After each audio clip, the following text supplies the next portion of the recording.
God damn it. What the hell do you think you're doing? Filthy. Disgusting. That's something you don't touch. You serve it. You watch it. But you don't ever hold it. Nathaniel Blake's voice cut like broken glass. He stormed into the room, yanked the baby girl from Maya Williams' arms with a force that made her breath catch. No, please, she just fell asleep. She wouldn't stop crying. I don't care, he barked. You're the maid, not the mother, not anything. The baby screamed the moment she left Maya's chest. It was like something snapped. Her tiny hands clawed at the air, her sobs shrill and panicked. Shh, Lily, shh, it's okay, sweetheart. I'm here, Nathaniel whispered. But the child only cried harder, writhing in his arms, red-faced and gasping. Why won't she stop? Maya stood frozen, heart pounding. I tried everything, she said quietly. She only sleeps if I hold her. That's all. He didn't answer, just stood there with his daughter crying louder by the second. Give her back to me, Maya said, voice low, firm. His jaw tightened. I said give her back. She's scared. You're scaring her. Nathaniel looked down at the child, then at Maya. His eyes were ice, but underneath something else. Confusion, hesitation, and then defeat. He handed Lily back. The baby curled into Maya's chest instantly, like her body remembered safety. The crying stopped in less than 30 seconds. Only a few hiccuping sobs remained as she drifted back into fragile sleep. Maya held her close, sitting back onto the rug, rocking gently, murmuring without thinking. I got you, little one. Nathaniel stood still, silent, watching. That night, no one spoke again, but the house felt colder. Maya laid Lily down gently in her crib hours later. She didn't sleep at all. By morning, Mrs. Delaney found her sitting in the corner of the nursery, eyes wide, hands still trembling. She only sleeps with her, the older woman whispered under her breath, glancing toward the now peaceful baby. Nathaniel said nothing at breakfast. His tie was crooked, his coffee untouched. The second night, Maya tucked Lily in and stepped away. The baby screamed. Mrs. Delaney rushed in. Nathaniel tried. Neither worked. Only when Maya returned, arms outstretched, whispering gently, did Lily quiet. The third night, Nathaniel waited outside the nursery door. He didn't enter. He listened. No crying, only a quiet lullaby, half-hummed. He knocked. Maya. She opened the door. I need to speak with you. She stepped outside, closing the door gently behind her. I owe you an apology, Nathaniel said. Silence. For what? Maya asked. Not soft, not angry, just steady. For how I spoke to you. For what I said. It was cruel and wrong. She nodded. Lily knows what's real, she said. She doesn't care about wealth or titles. She just needs warmth. I know. She won't sleep unless she feels safe. I know, he said again. And I don't think she's the only one. Nathaniel looked down. I'm sorry, Maya. A beat of silence. I'm not going to quit, she said. Not because of you, but because she needs me. I hope you stay, he said. For her, Maya repeated. But in her chest, something shook loose. Something she thought had been locked away for good. She didn't trust him, but Lily did. And for now, that was enough. The next morning, Maya Williams moved through the house like a shadow. The dining room table gleamed, polished to perfection. The smell of fresh coffee lingered in the air. But neither Nathaniel Blake nor Mrs. Delaney said a word as Maya passed by with a folded blanket in her arms. Good morning, Maya said calmly, eyes forward. Mrs. Delaney nodded stiffly. Nathaniel looked up from his tablet, his jaw tight, but said nothing. It didn't matter. Maya wasn't expecting kindness. She wasn't here for it. She was here for the baby.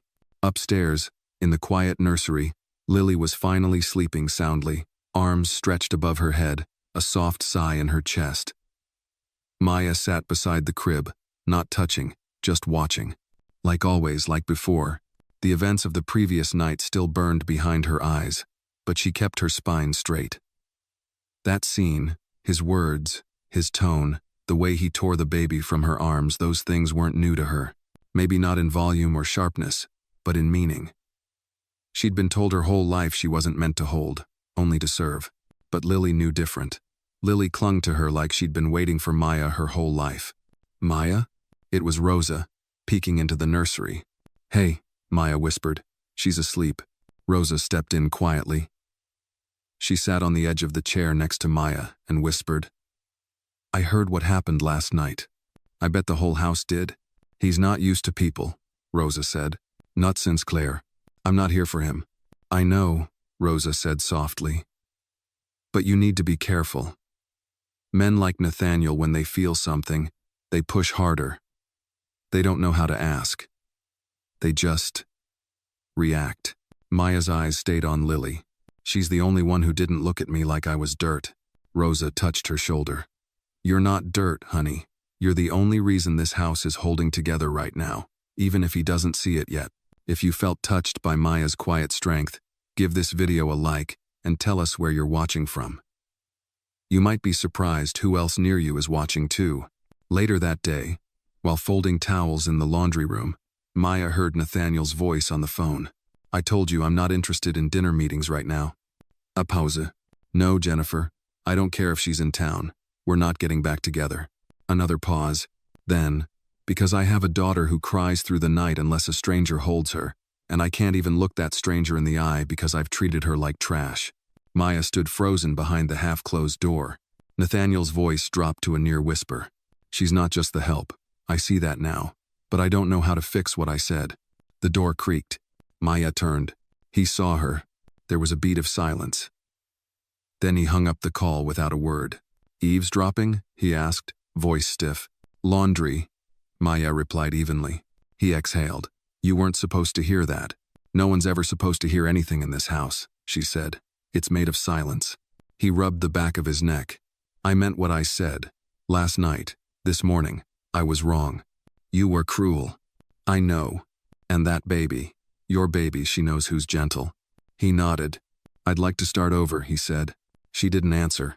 Instead, Maya went upstairs, rocked Lily in her arms, and hummed the lullaby she hadn't sung in years.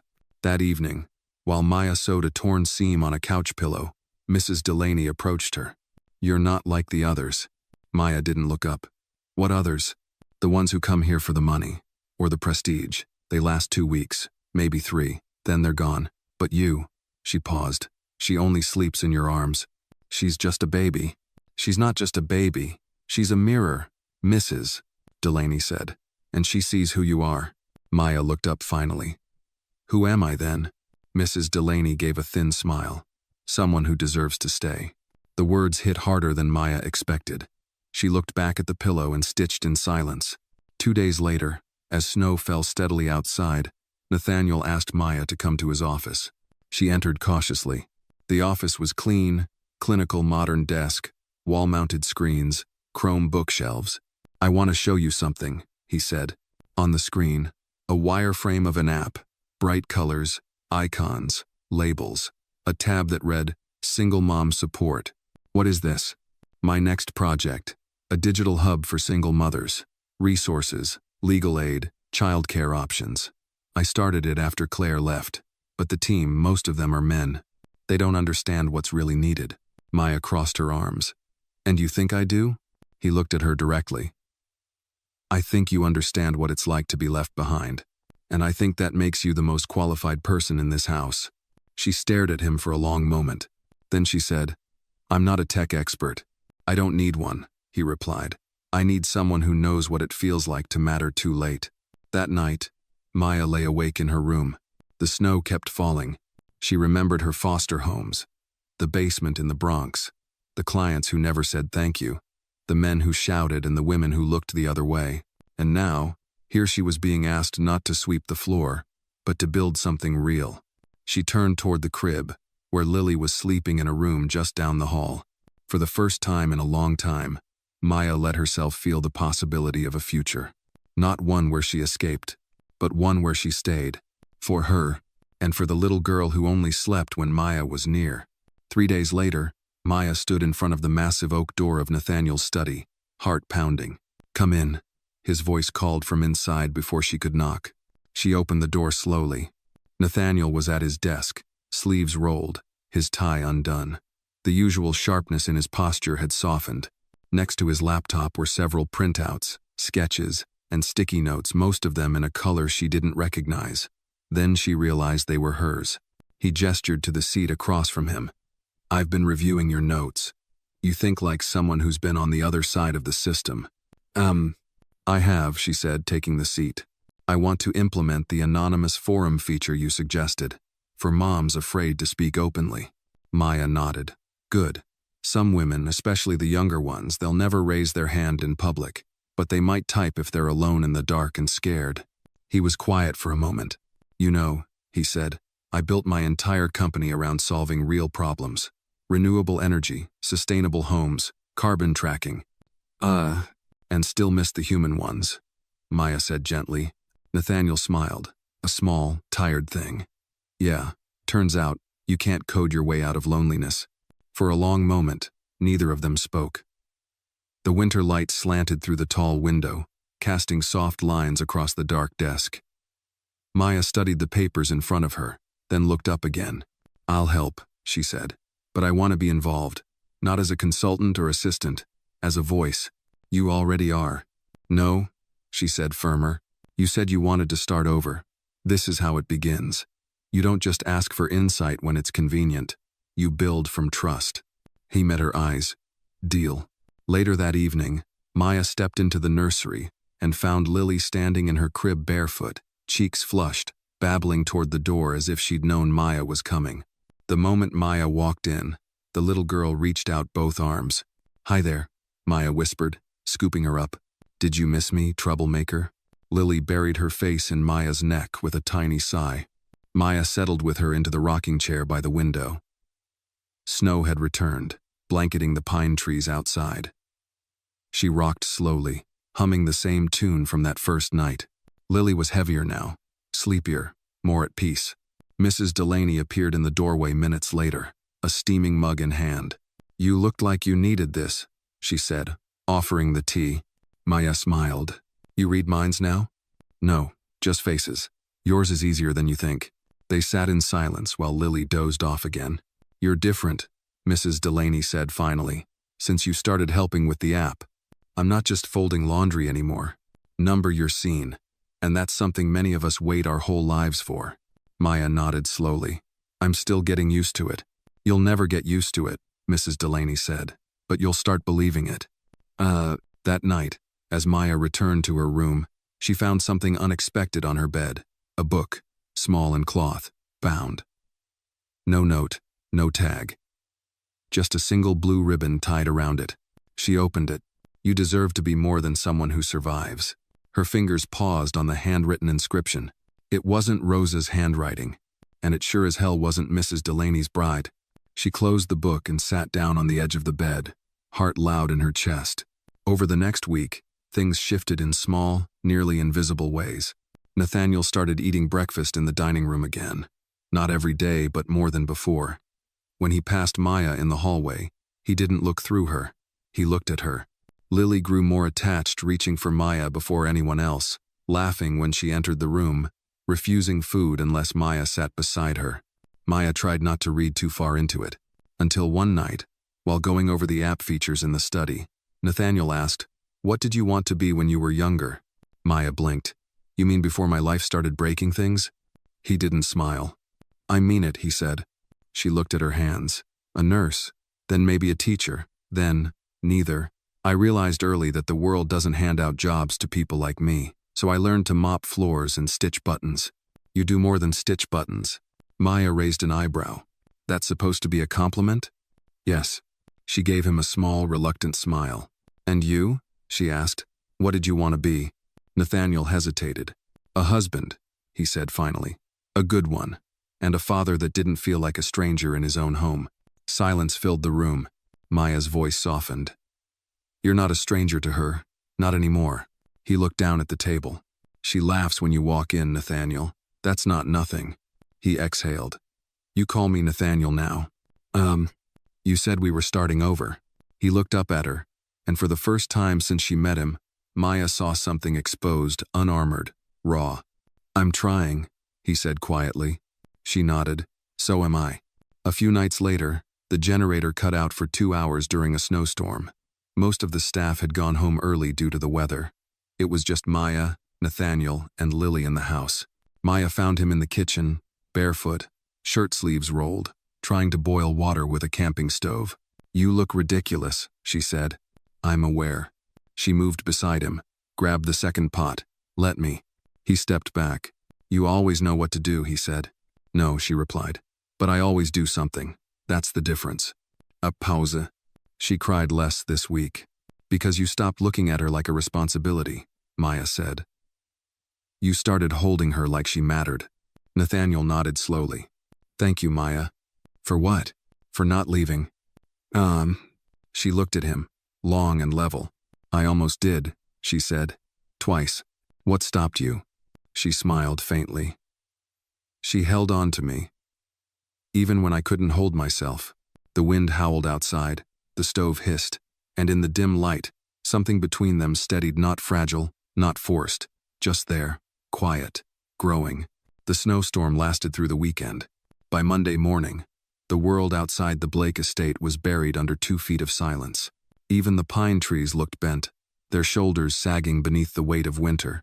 Inside, the house was unusually warm, fireplaces lit, soft jazz echoing faintly through the hallways. Maya stood in the nursery, swaddling Lily after her morning bath, the baby's cheeks rosy from steam and giggles. "You're getting so big," Maya murmured, tucking the blanket beneath Lily's chin. "Soon you'll be bossing all of us around." Lily cooed in reply, her fingers finding Maya's braid and tugging gently. Downstairs, Nathaniel sat at the breakfast table, stirring his coffee but not drinking it. He glanced up every few seconds toward the staircase, as if waiting for something or someone. "Expecting a call?" Mrs. Delaney asked, setting down a plate of toast. "Number just," thinking. She didn't press. Years working for the Blake family had taught her which silences were meant to be left alone. A few minutes later, Maya entered the room with Lily on her hip. Nathaniel stood up too quickly. "You're here," he said. Maya raised an eyebrow. "You invited me for breakfast. Thought it'd be rude to ignore." He gestured to the seat beside him. "Please." She placed Lily into the high chair already waiting between them, then slid into the seat. For a moment, the three of them sat there like any other family, quiet, comfortable, unremarkable. And for Maya, that was the strangest feeling of all. Lily dropped a spoon. Maya bent to pick it up. When she looked up, Nathaniel was watching her not with intensity, but attention. "What?" she asked. "Nothing," he said, though his expression said otherwise. After breakfast, Nathaniel followed Maya to the nursery. She didn't mind. Lily had fallen asleep mid-play, her tiny arms wrapped around a stuffed bear Maya had sewn back together last week. "She's grown fast," he said, glancing at the crib. "Babies do that when they're safe," Maya replied, gently straightening the blanket. Nathaniel leaned against the doorway, arms crossed.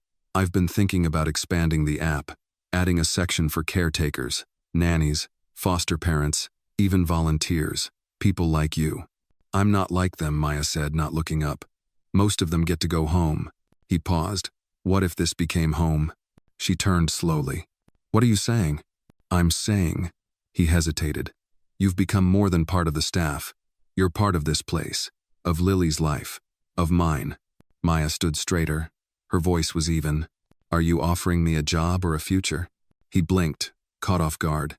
"I'm offering a choice, to stay, not because of obligation, but because you belong here." Maya studied him, her gaze sharp. "You can't say things like that without knowing what they mean." "I do," he said quietly, "and I'm not asking for an answer today." She nodded. "Good, because I don't have one." Later that evening, Maya found herself standing alone in the library. The fire crackled low, casting long shadows across the bookshelves. She wandered between them, fingertips brushing the spines, stopping only when she found the small cloth-bound book from her bed, the one with the ribbon. She opened it again. "You deserve to be more than someone who survives." The handwriting was unmistakably Nathaniel's. She closed the book, held it to her chest. Behind her, the door creaked open. "You left this," his voice said. "I know," Maya replied without turning. He stepped inside, his tone careful. "I wrote it before I was ready to say it out loud. And now? Now I'm trying to be a man who says the right things before it's too late." Maya turned to face him. "I've been in too many rooms where people said the right things, but none of them stayed." "I will," he said. "If you'll let me." Uh, she didn't smile, but something in her shoulders softened. Then stay, she said. But not just when the fire is lit and the room is quiet. Stay when it's cold, when it's messy. When Lily's teething and I'm tired, and your schedule is a mess. I will, he said again. Maya nodded once. That's a start. That night, Lily woke up crying around 2 a.m. Maya was already halfway to the nursery when she heard it, but when she opened the door, Nathaniel was there, cradling Lily in his arms, gently bouncing her, whispering a lullaby Maya had sung 100 times. He didn't see her at first, but when he did, he didn't flinch. He just kept rocking. She wouldn't settle at first, he whispered. Then I remembered your hum. The rhythm. I tried it. I think it worked. Maya walked in slowly, standing beside him. You're doing fine, she said. He looked down at the baby, then back at Maya. So are you. And in the quiet nursery, beneath the sound of the wind outside and the soft breath of a child at peace, Maya realized something terrifying and beautiful. She was no longer waiting to be seen. She already was. Tea started with laughter. Not loud, not forced, just soft, surprised, and utterly unplanned. Maya was carrying Lily through the hallway when the little girl sneezed so dramatically it startled a nearby cat statue into tipping over. The ancient thing wobbled, teetered, and fell with a thud onto the carpet. Lily burst out laughing, and Maya, after a stunned beat, joined her. Mrs. Delaney poked her head out from the kitchen, eyebrows raised. Was that what I think it was? I think the lion's dead, Maya said, deadpan. The housekeeper's mouth twitched. Well, at least she's happy. She's been smiling more lately, Maya said. Sleeping better too. She's sensing the shift, Mrs. Delaney replied. Babies know, more than most grown-ups do. Maya looked down at Lily, who was now trying to grab her necklace. Yeah, she murmured. She knows. Later that day, Nathaniel knocked on the nursery door. Maya looked up from where she sat on the floor, stacking colored blocks with Lily. You're knocking now? I'm learning, he said, slowly. She smiled faintly. Come in. He stepped inside with 2 mugs in hand. I made coffee. You made coffee, Maya repeated, skeptical. It might be terrible. She took the mug. If I die, Rosa will avenge me. He smiled, settled down beside her, legs folded like it was the most natural thing in the world. Lily beamed and crawled right into his lap. Every time I see her do that, Maya said quietly. I wonder how long she waited to feel that safe. He looked at the baby, now content and tugging at his sleeve. I think I waited just as long. They sat there for a while, all 3 of them, the silence not awkward but warm. The blocks toppled, Lily clapped, and for a moment, the world outside didn't matter. Until it did. It was just after sunset when the phone rang sharp, shrill, demanding. Nathaniel answered in the hallway. Maya could hear his voice, low but tense, though she couldn't make out the words. When he returned, his face was different, closed, controlled. What is it? She asked. He hesitated. Claire's coming. Maya's fingers froze mid-fold over Lily's blanket. Claire? She wants to see Lily. Maya's voice dropped. Why now? I don't know, he said. She didn't say much, just that she's in town and wants to talk. When? Tomorrow. Maya nodded once stiffly. Right. Nathaniel stepped closer. Maya. No, she said. It's fine. She's Lily's mother. I didn't say that to hurt you. You didn't have to, she replied. It's just the truth. That night, Maya didn't sleep. She lay awake staring at the ceiling, the baby monitor beside her bed humming softly.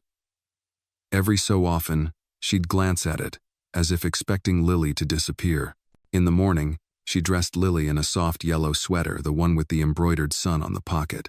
She brushed her tiny curls and hummed as she worked, but her fingers shook.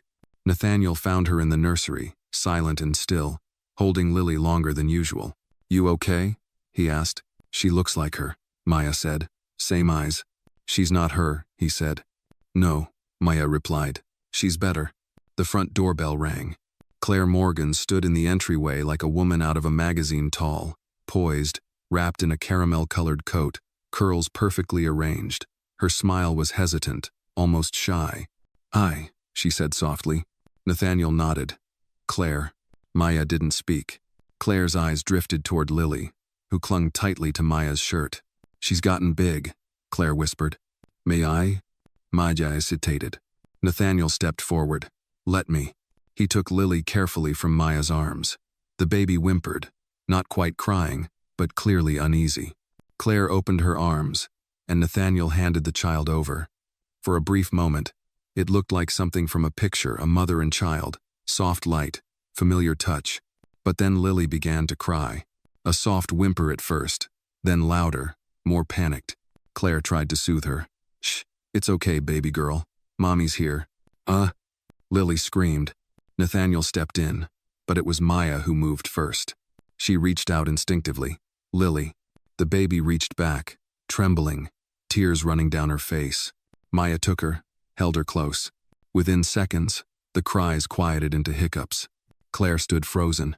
She doesn't know me, she said, voice breaking. She knows who stayed, Maya said softly. Nathaniel didn't say anything. Claire turned to him. I shouldn't have come. You wanted to see her. I thought it would feel different, Claire said. But you already have a family. She looked at Maya. I didn't expect you. I didn't expect me either, Maya said, not unkindly. Claire's shoulders dropped. I don't know where I belong anymore. Nathaniel's voice was calm. That's not something I can answer for you. Claire nodded. I'll go. She walked toward the door, then paused. She's happy, Claire said. I didn't think I'd be relieved by that, but I am. And then she was gone. The silence in the foyer was heavy. Maya stood there, Lily still clinging to her. I didn't mean to say that, she whispered. About knowing who stayed. It needed to be said, Nathaniel replied. He stepped closer. She doesn't just need love. She needs consistency. You've been her whole world. Maya looked down at the little girl in her arms. I'm afraid I don't know how to be a mother, she said. Neither do I, he admitted. But maybe we're learning together. Maya glanced up at him. And what are we to each other, Nathaniel? His answer was quiet, firm. We're the people who didn't run. And in that moment, standing in the quiet warmth of the entryway, holding a child who had stopped crying, Maya understood that she wasn't a visitor anymore. She was home. The following morning began with golden sunlight pouring through the frosted windows of the nursery, casting soft halos around the edges of the crib. Lily was still asleep, curled on her side, one chubby fist tucked beneath her cheek, the yellow sweater Maya had chosen yesterday still warm from the night. Maya sat quietly beside her, knees pulled to her chest on the rocking chair, coffee in hand, but it had long gone cold. Downstairs, the house moved with a quiet rhythm. Rosa was humming in the kitchen.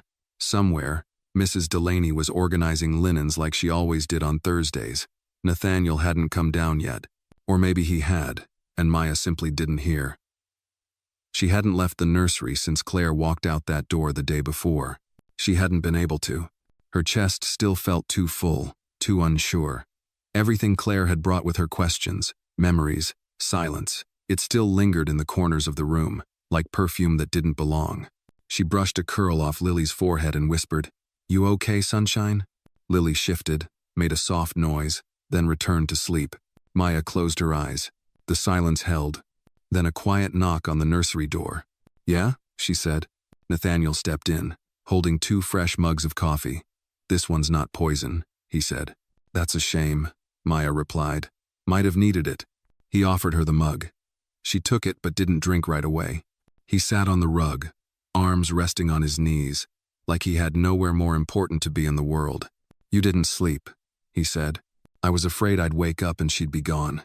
Oh. Nathaniel looked toward the crib. She's not. I know, but my body doesn't. A pause. Then, yesterday what you said to Claire, about who stayed. Maya shifted. I shouldn't have said it in front of Lily. You were right, Nathaniel said. That doesn't mean it didn't hurt. She didn't come back to take her, he said. She came back to see if she still fit, and she realized she didn't. Maya looked down at the rim of her cup. You okay? He asked. I don't know, but I'm still here. That counts for a lot. She looked at him now, fully. His hair was a little tousled, like he hadn't even glanced in a mirror. His shirt was wrinkled. His eyes were soft. You've changed, she said.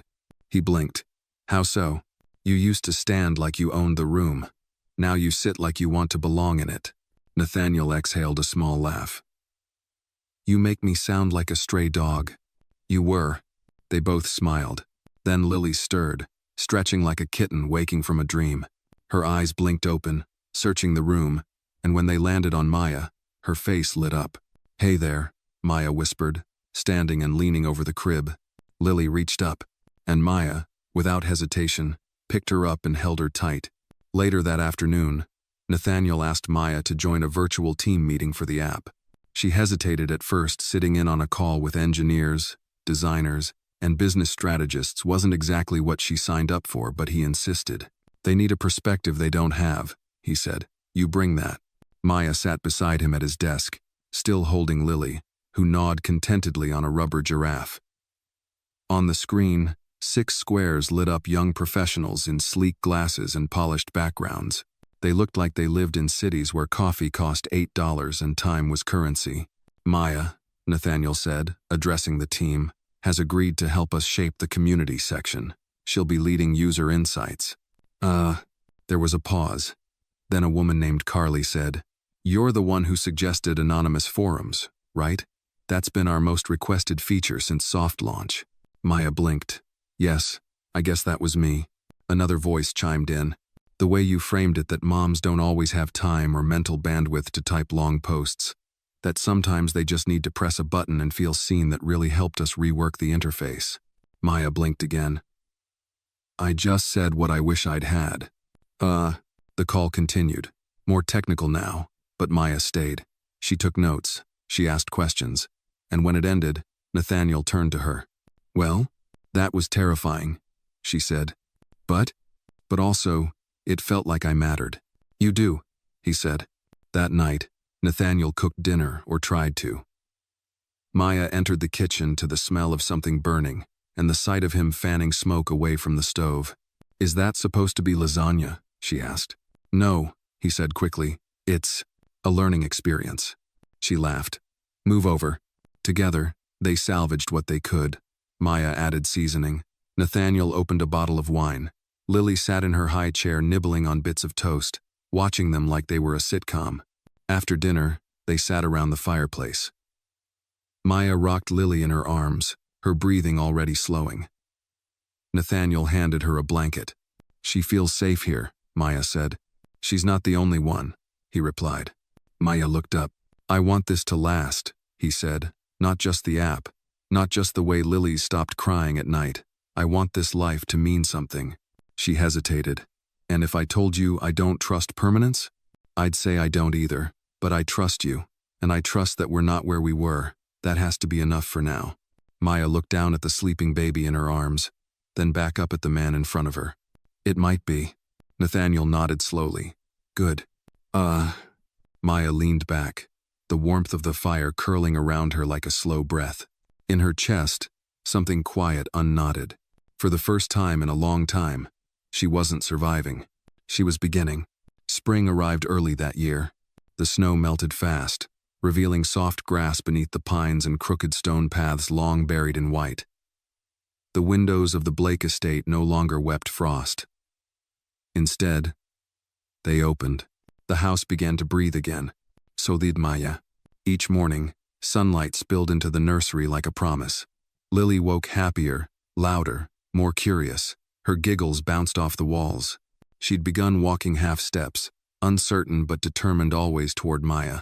Nathaniel started coming home earlier, sometimes with paper bags full of groceries or forgotten hardware for the crib. He wasn't the same man who'd once shouted across the living room like Maya was an intruder. That man had vanished somewhere between late-night lullabies and shared silence. One Thursday afternoon, Maya stood at the laundry line in the garden, pinning up Lily's tiny sweaters. The air smelled of soil and daffodils. A radio played faintly from the kitchen Motown, the kind Rosa liked. Maya swayed slightly as she worked, humming along, the clothes fluttering like little flags. Maya, Nathaniel's voice called from behind her. She turned, squinting against the sun. I need your eyes on something. He stood on the back patio, barefoot, sleeves rolled to his elbows, holding a tablet in one hand and a bottle of juice in the other. Juice for the boss, he added, holding it up. She laughed. Lily or me? You. Lily already bit me once today. I've learned my lesson. Maya followed him inside to the study. On the desk, a mock-up of the app's new home screen was open. He angled it toward her. We're thinking of highlighting real stories anonymous, of course. Mothers, caretakers, people who got through it. Maya studied it. Is there a way to let them leave voice notes? Nathaniel looked surprised. Why? Because sometimes it's easier to speak than write, especially if you're crying. He stared at her for a long moment, then nodded slowly. I'll have the dev team work on that. They sat together on the leather couch while Lily crawled around them on the carpet, babbling to a stuffed giraffe. Maya sipped her juice, barefoot, legs curled beneath her. Do you ever think, Nathaniel began, that we stumbled into this? This? This us, her, the app, all of it. I think the world gave us a second chance, Maya said. The first one we both wasted.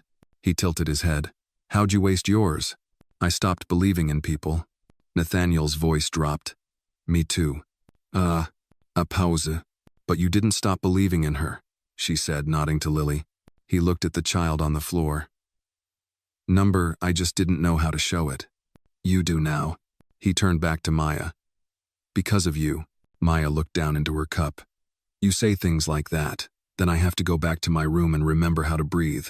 I'm working on that part too, he said with a soft smile. Making sure you don't have to go back to your room alone. She blinked.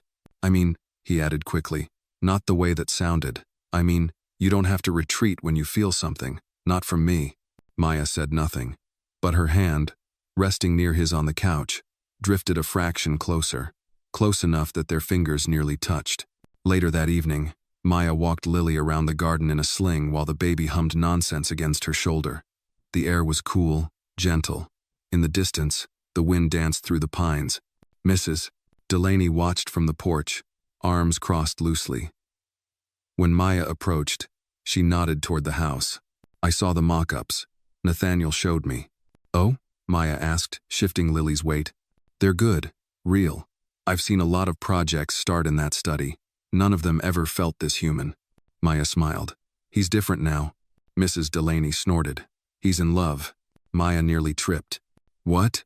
Oh, don't play dumb. I've worked in this house long enough to know the look. I don't know what you're talking about, Maya said quickly.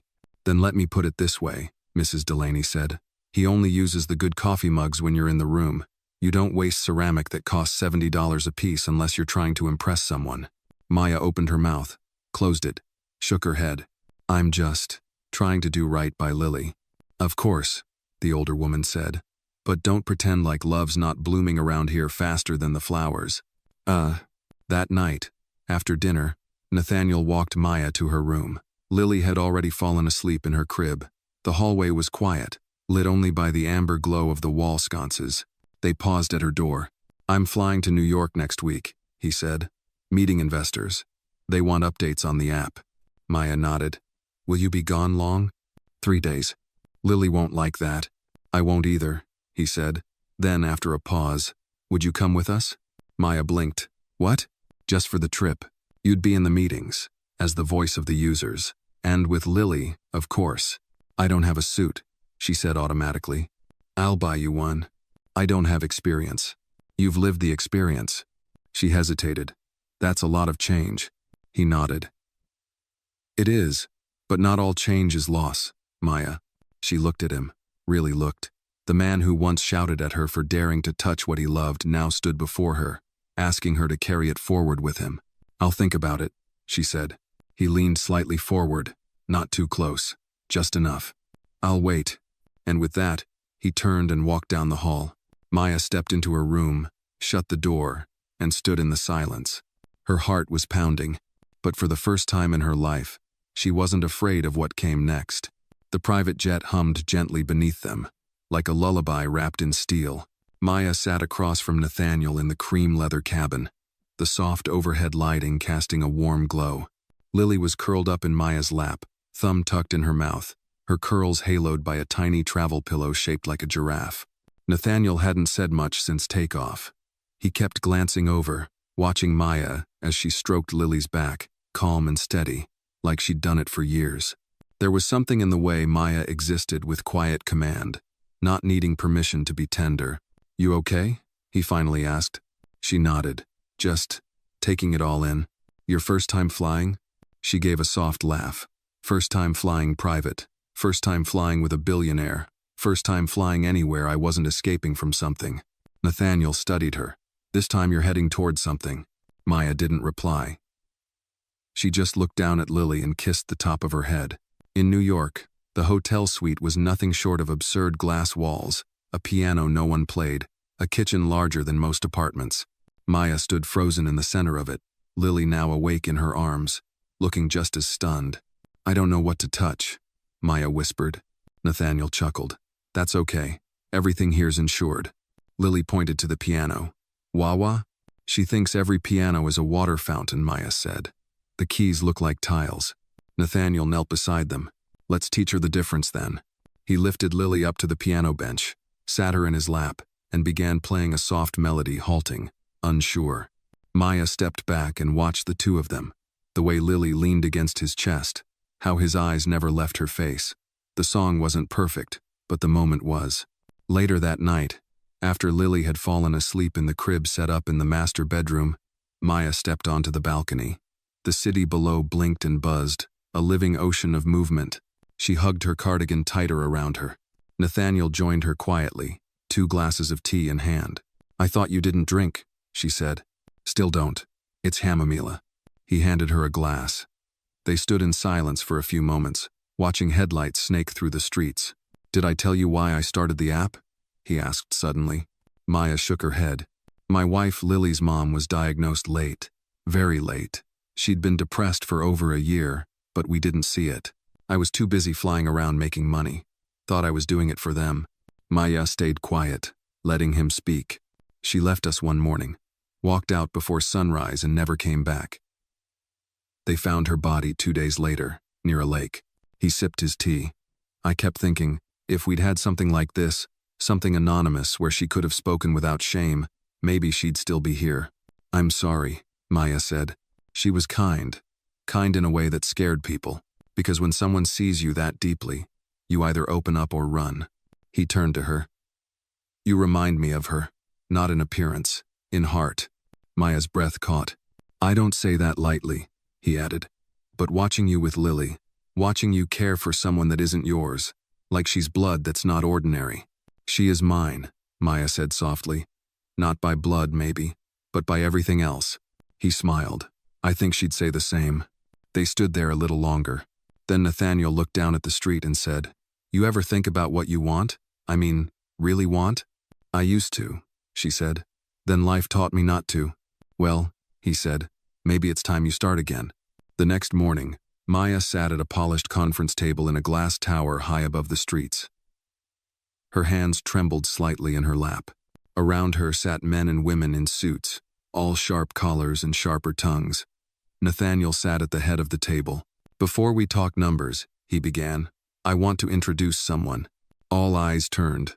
"This is Maya Williams. She's the reason this app has meaning." Maya's heart thudded. She didn't come from Silicon Valley. She didn't study code. She didn't intern with Google. But she knows something most of us forgot: how it feels to be invisible, and how powerful it is when someone finally sees you. He turned to her. "Maya?" She stood slowly. Her voice wavered at first. "I used to think survival was the goal," she began. "That if you could get through the day without crying or breaking or begging, you were doing okay." She looked at them, these people with their pens and spreadsheets.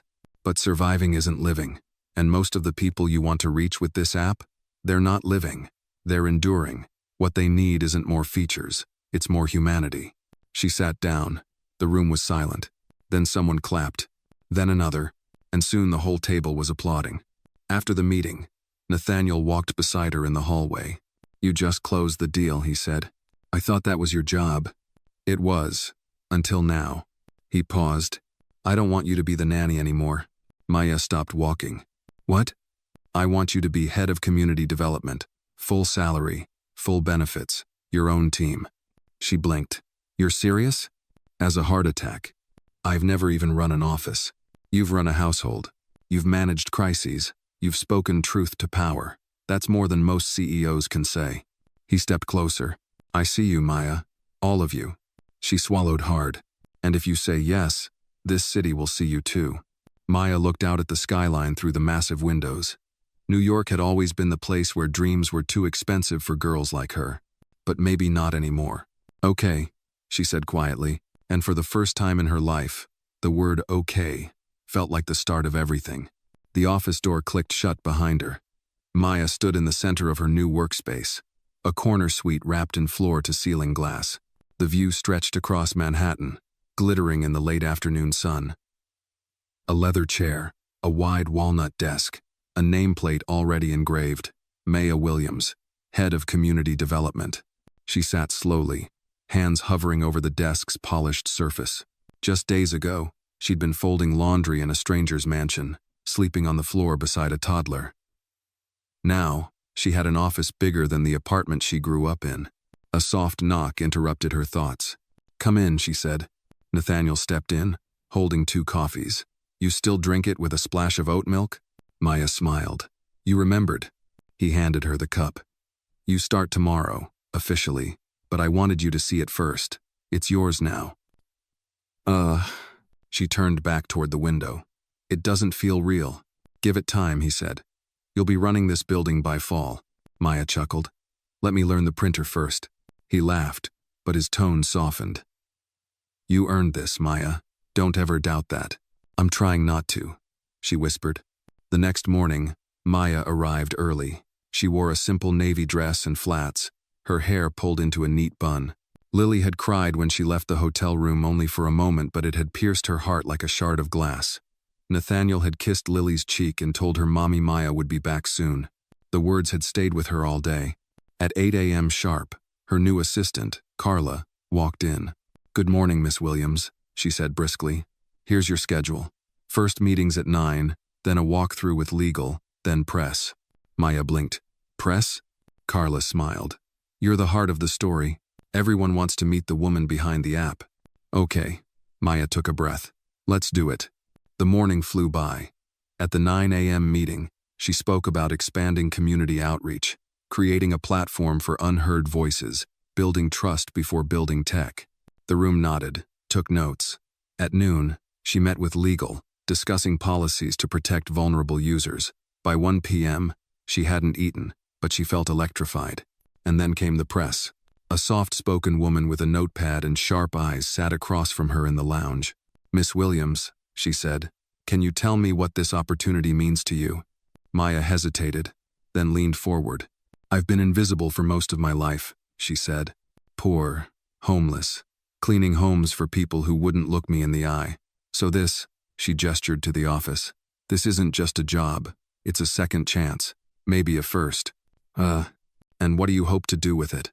I want to build something that reaches people like the girl I used to be, Maya said. People who've been dismissed, forgotten, abused. I want them to know their stories matter, that someone's listening. The reporter nodded, her eyes glistening.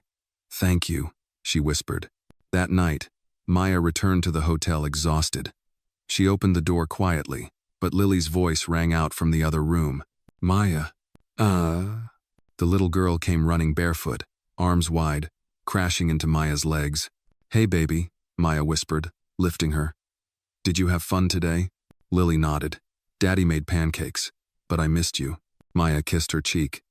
I missed you more. Nathaniel appeared in the doorway, holding a pan with a smile. There's one left, if you're lucky. Maya laughed. Starving. Over dinner, they talked like a family. Nathaniel asked about her meetings. Lily interrupted with stories about cartoons and crayons. Maya listened, spoke, smiled, and something inside her ached with how natural it felt. After Lily fell asleep, Maya lingered in the kitchen, rinsing dishes. You don't have to do that, Nathaniel said. She shrugged. Habit. He leaned against the counter. How was your first day? Incredible. Overwhelming. Empowering. All of it. I'm proud of you. She looked up, startled. Thank you, she said quietly. That means more than you know. He stepped closer. You changed everything, Maya. For Lily. For this company. For me. She didn't answer, but their eyes locked, and something passed between them wordless, undeniable. A week later, Maya sat in her office when Carla knocked. "Miss Williams, there's a visitor." "Who?" Carla stepped aside, revealing a tall, well-dressed woman in her 50s. "Maya," the woman said. Maya stood, her heart freezing. "Mom?" The woman walked in, eyes darting around. "You work here? This is yours?" Maya nodded slowly. "Why are you here?" "I saw you on the news," her mother said. "They said you were helping people. That you built something big." "I didn't build it alone," Maya said. "But yes." Her mother stepped closer. "I came to say I'm proud, and to ask if we can talk. Start again." Maya's chest tightened. "You threw me out when I was 16. I was scared. You were stubborn. We both made mistakes." Maya glanced at the photo on her desk, Lily grinning in her lap. "I can't rewrite the past, but maybe we can write something new." A long silence followed. Then Maya nodded. "We can talk," she said. Her mother smiled, eyes misting. "Thank you." After she left, Maya sat at her desk, trembling. Nathaniel called minutes later. "You okay?" he asked. "I think so." "Want company?" She paused. "Come pick me up." That evening, the three of them, Maya, Nathaniel, and Lily, walked through Central Park. The trees were glowing with fairy lights strung for the spring festival. Maya held Lily's hand in one, Nathaniel's in the other. "You know," he said, "I never imagined any of this when I hired a nanny." She laughed. "And I never imagined falling in love with a billionaire." His smile faded. "Are you?" She looked at him, heart thudding. "I think I already have," she said. He stopped walking. Then he leaned in, gently, and kissed her forehead.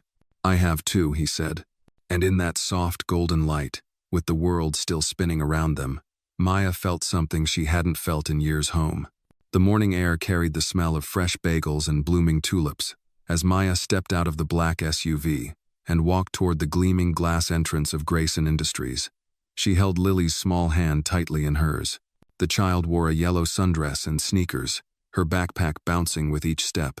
"Remember what I said?" Maya asked, kneeling to her eye level. Lily nodded. "I'll stay with Miss Carla until you're done with your meetings. No wandering, no snacks from strangers, no yelling unless it's an emergency." Maya smiled, brushing a curl from Lily's forehead. "That's my girl." Nathaniel watched from a few steps back, sipping his coffee, trying to appear calm. But the circles under his eyes betrayed him. "She still didn't sleep?" Maya asked. He shook his head. "Cried until 3. Woke up every hour asking where you were." Maya's heart twisted. "She's been through too much change." Nathaniel's voice dropped. "So have you." Their eyes met. He looked like he wanted to say more, but Carla appeared at the door, waving. "Miss Williams, they're all waiting in conference room B." Maya gave Lily one last hug, then stood tall. "Let's go make a difference." Inside, the air was cooler, sterile, but buzzing with anticipation.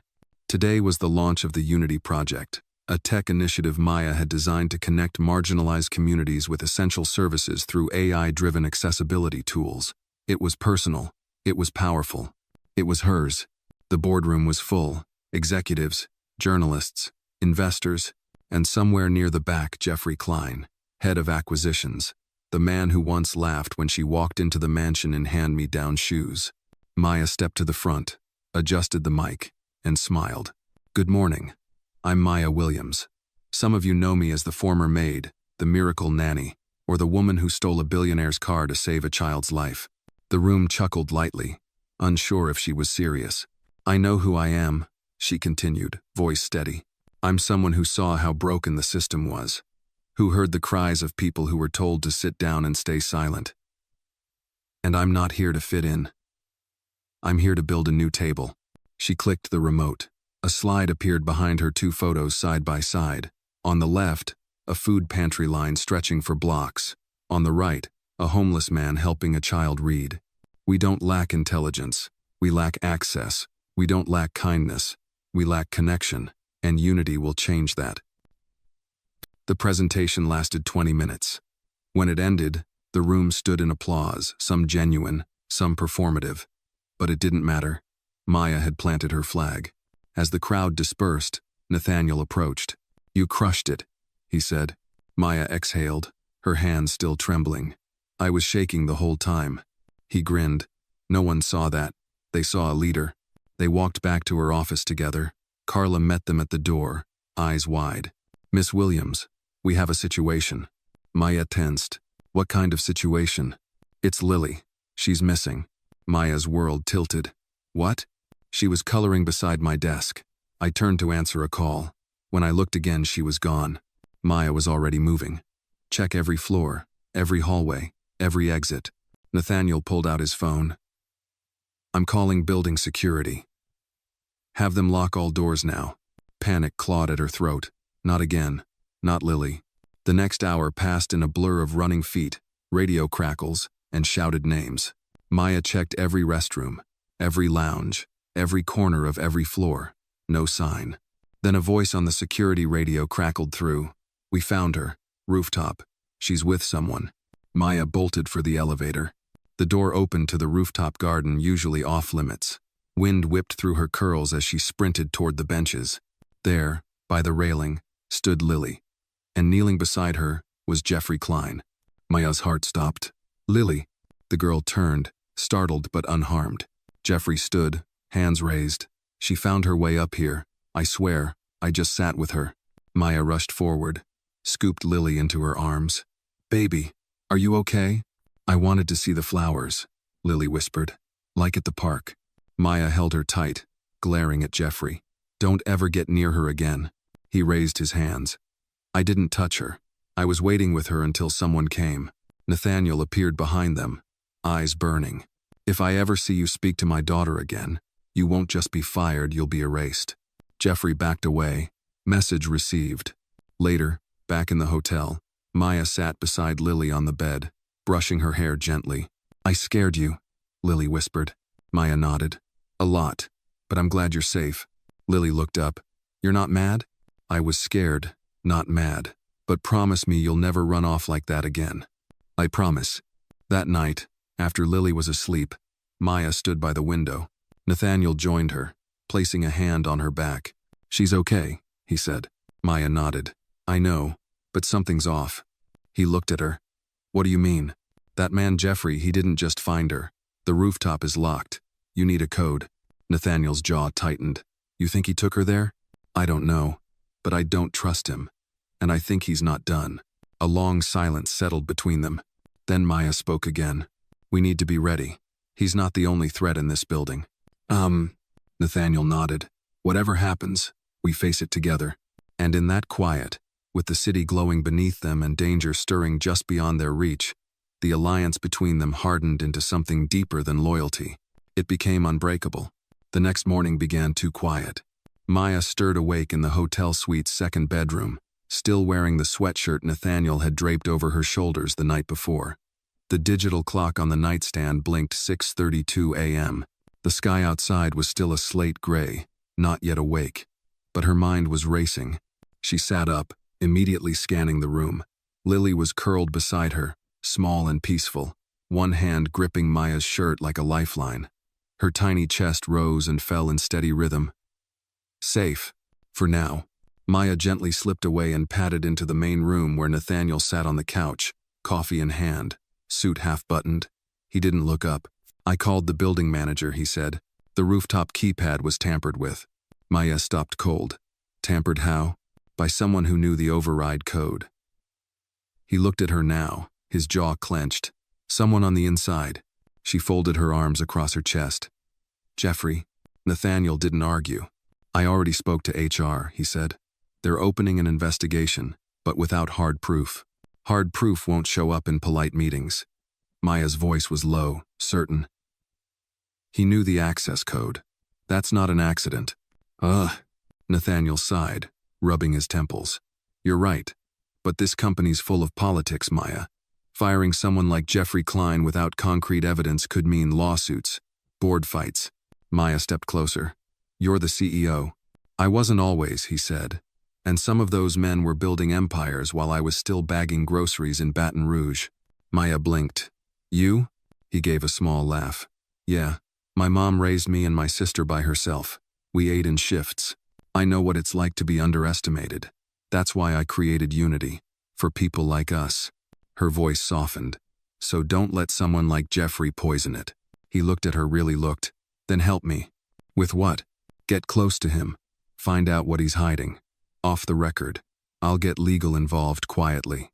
But if he's planning something, anything we need to know before it lands in the press. Maya crossed her arms. You want me to spy on him? Number. I want you to protect what you've built. There was a long silence. Then Maya nodded. Fine. But if he tries anything with Lily again. He won't, Nathaniel said, his voice hard. I promise. Later that day, Maya returned to the Grayson Industries campus. Her heels clicked on the marble floor with more weight than usual. Carla met her with a tight smile and a folder. He's in the innovation lab. Asked for you. Maya raised an eyebrow. Jeffrey did? Carla hesitated. He said he wanted to apologize. Maya didn't answer, just walked. The innovation lab was all glass walls and whiteboards, half Silicon Valley, half science fair.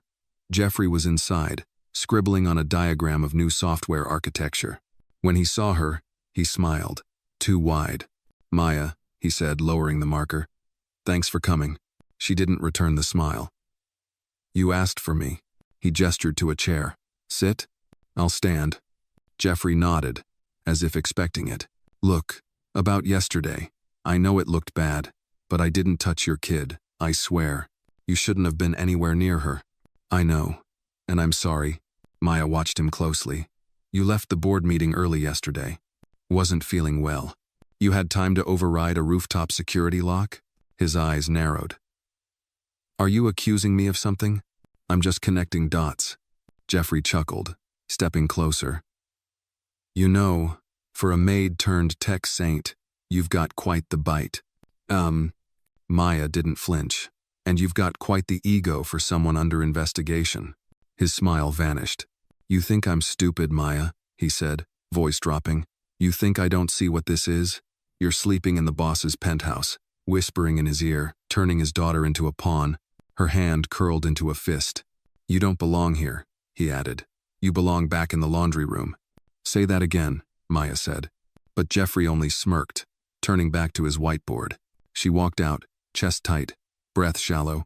Back at her office, Nathaniel was waiting. He took one look at her face. What happened? He's not sorry, she said. He's planning something, and he's watching us. Nathaniel shut the door behind them. Then we hit first. He handed her a manila envelope. Inside were documents, financial records, transfers, names. We found an offshore account tied to him, Nathaniel said. Money moving from one of our subsidiaries to a shell company. If we can trace it to him, it's over. Maya flipped through the pages. You think he's embezzling? I think he's stealing more than money. I think he wants Unity gone. That night, Maya tucked Lily into bed, but the girl grabbed her hand before she could leave. Maya? Yeah, sweetie? Why are people so mean sometimes? Maya sat beside her, brushing her hair back. Because some people are scared of things they don't understand. Lily's eyes were wide. Like me? No, baby. You're light. They're scared of what you make them feel. Lily yawned. Will you stay till I fall asleep? Maya nodded. Always. As she sat beside her, listening to her breathing slow, Maya's phone buzzed. A message from Nathaniel. Tomorrow, 7 a.m. Executive boardroom. We confront him. Maya looked at Lily, then at the screen. She typed back one word. Ready. Because she was. Not just to protect Unity, but to protect every child who had ever been left behind, overlooked, or used as a tool by men in suits who thought power meant immunity. They were about to find out justice may be quiet, but it never forgets. The executive boardroom at Grayson Industries was colder than usual. Floor-to-ceiling windows reflected the silver dawn over Manhattan, casting pale light on the 12 chairs around the glossy obsidian table. Nathaniel sat at the head, suit impeccable, expression unreadable. Maya stood by the corner wall, arms crossed, holding a thin folder. Her eyes were sharp, but behind them resolve, not anger. Jeffrey strutted in 5 minutes late. He didn't apologize. Morning, he said, sliding into the chair directly across from Nathaniel. He adjusted his tie like he owned the room. Nathaniel spoke first. We have some irregularities to discuss. Jeffrey smirked. Must be serious if the cleaning lady's here. Maya didn't react, not even a blink. Nathaniel's voice was calm, even. We found an offshore account. Belize. 3 months ago, someone routed company funds through one of our shell subsidiaries. That account was traced back to an IP address from your office computer. Silence. Jeffrey scoffed. This is ridiculous. Nathaniel slid a document across the table. Wire transfers, timelines, IP logs. Jeffrey didn't touch it. This is a setup. Then explain it, Maya said flatly. Explain why your access card was used to override security on the rooftop 3 nights ago. Explain why you were logged in during restricted hours. He looked at her now, really looked, and for the first time, there was a flicker of something behind his eyes. Not fear, calculation. I want a lawyer. Nathaniel leaned back. You'll get one. After this meeting. Jeffrey's jaw twitched. You have no authority to suspend me. I do, Nathaniel said. Effective immediately. You'll be escorted out. Security is waiting. The boardroom door opened. 2 security officers stepped in, firm but silent. Jeffrey stood slowly, his face pale. Then he laughed a low, bitter sound. You think you've won? This place was built by men like me, not charity cases. He turned toward Maya. You're not a leader. You're a distraction. A symbol. A damn headline. Maya held his gaze. Symbols last longer than thieves. As the officers flanked him, he turned to Nathaniel. You'll regret this. No, Nathaniel said. I regret not doing it sooner. They watched in silence as Jeffrey was led out. The glass doors hissing closed behind him. Only then did Maya exhale. Later, in Nathaniel's office, the atmosphere shifted. Do you think he'll talk? She asked. Nathaniel nodded. He already has. This isn't over. Maya paced. If he leaks anything, he won't, Nathaniel said. I've seen men like him. They don't burn bridges, they blow up entire cities. But we're ready. Maya looked at him. Are you? He hesitated. Number, but I will be. She sat down across from him, finally letting herself feel the exhaustion. I never wanted to be part of all this. I know. I just wanted a job, a place to belong. Nathaniel leaned forward. You belong here more than anyone. You didn't just save Lily. You saved this company. She looked away. I didn't do it alone. A pause. Then he said, Maya, I was wrong about that night when I grabbed Lily from you. When I said those things, her lips tightened. She didn't speak. I was scared, he continued. But that doesn't excuse what I said, or how I treated you. Still silence. I'm sorry, he said. Truly. She met his eyes. Apologies don't change the past. Number, but they can shape what comes next. Maya stood. I have to go pick up Lily. He nodded. As she walked to the door, he said quietly, she sleeps through the night now. Only when you're there. Maya stopped. A shadow passed through her eyes. That's not a gift. That's a wound. Then she left. That evening, at a quiet corner diner in Brooklyn, Maya sat across from Carla, who stirred her coffee absently. So, Jeffrey's gone? Carla asked. Maya nodded. Suspended pending legal action. And the board? Divided, Maya said. But Nathaniel's holding it together for now. Carla leaned in. You really trust him? Maya hesitated. I trust that he loves his daughter, and that he's trying. That's not the same as trust. I know. They sat in silence for a moment. Then Carla asked, so what's next? Maya looked out the window. Outside, a little boy helped his grandmother with a grocery bag, hands too small for the weight, but heart big enough to try. She whispered, we watch the ones no one else sees. Carla smiled. Like you watched Lily? Maya nodded. Like someone once watched me. Back at the penthouse that night, Lily came running. Maya. She wrapped her arms around her legs and looked up. Can we dance before bed? Maya knelt, smiled. Only if you lead. As the old record player spun a scratchy jazz tune, the little girl twirled with clumsy grace, her laughter echoing through the marble walls. Nathaniel stood by the hallway, watching, eyes misted. Maya looked at him. For the first time, he didn't look like a billionaire. He looked like a father. And Maya? She didn't feel like a maid. She felt like home. The morning sun spilled across the Grayson penthouse like warm honey. Maya stood in the kitchen, pouring orange juice into a glass for Lily, who sat at the island counter, swinging her legs and humming some tune she'd made up on the spot. Nathaniel walked in with his sleeves rolled and tie askew, looking less like the CEO of a billion-dollar empire and more like a single dad still figuring it all out. "Morning," he said, reaching for the coffee pot. Lily pointed at him with a peanut butter-covered spoon. "Daddy, Maya says if you don't sleep more, your brain will get all mushy." Nathaniel chuckled. "Is that true, Nurse Williams?" Maya raised an eyebrow. "Only if your idea of sleep is 4 hours and 2 espressos." He poured his coffee and muttered, "Betrayed in my own kitchen." Maya smiled softly and turned to Lily. "Finish up, sweetie. You've got school, remember?" The girl nodded, stuffing the last of her toast into her mouth. Nathaniel leaned against the counter. "The board wants a press statement." "About Jeffrey." Maya didn't flinch. "What are you going to tell them?" "The truth. He's being investigated. I'm cooperating fully. And you," Nathaniel paused, "you'll be formally introduced to the executive team as my advisor." Maya blinked. "Advisor? You've already been doing the work. It's time people knew." She looked down. "You really want to give me that kind of visibility?" He stepped closer, lowering his voice. "I trust you, and I'm done hiding what matters." Her eyes met his. "You realize what people will say." He nodded. "Let them talk." Later that day, Maya entered the Grayson building through the main lobby for the first time, not through the service entrance. Eyes followed her. Some curious, some cautious, a few cold. She wore a navy blazer, slacks, and the kind of quiet poise that made others straighten their spines without knowing why. She passed the receptionist desk, the same one where, months ago, she'd been told to take the service elevator. The same woman sat there now. This time, Maya didn't stop. She stepped into the executive elevator, the polished doors closing silently behind her. On the top floor, the boardroom was already filled. Nathaniel stood at the head of the table. When she walked in, conversations paused. 12 suits, mostly older, mostly white, all watching. Nathaniel gestured to the empty chair beside him. "This is Maya Williams. She's joining us as my personal advisor on operations and ethics." A gray-haired man cleared his throat.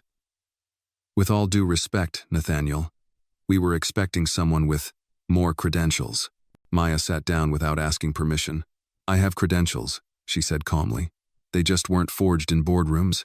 They were earned in ERs and kitchens, in late-night shifts and early morning crises." Another man frowned.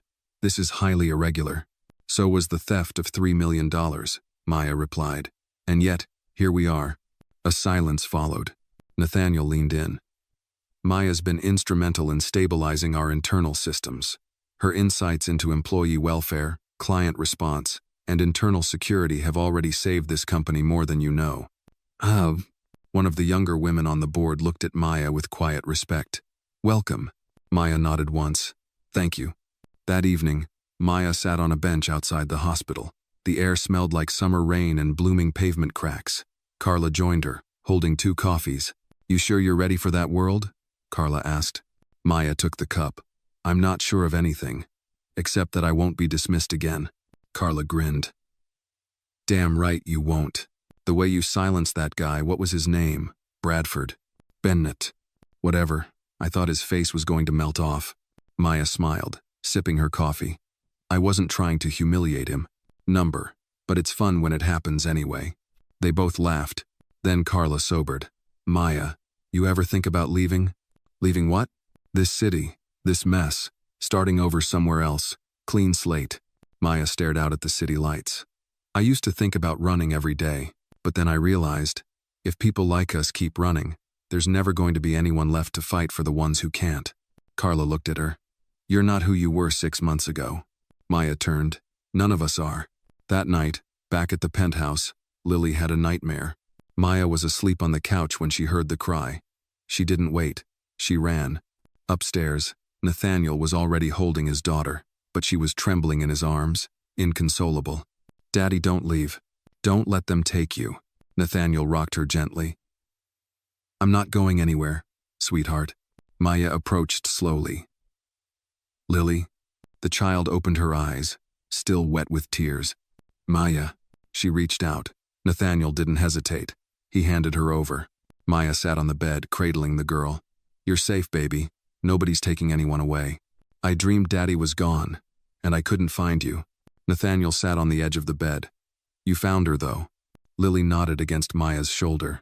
Then nothing else matters, he said softly. They stayed like that a long time. Eventually, Maya laid Lily back down. The little girl's fingers clung to hers even as she drifted back to sleep. As Maya turned to leave, Nathaniel followed her out to the hallway. I've never seen her that scared, he whispered. She's been through a lot.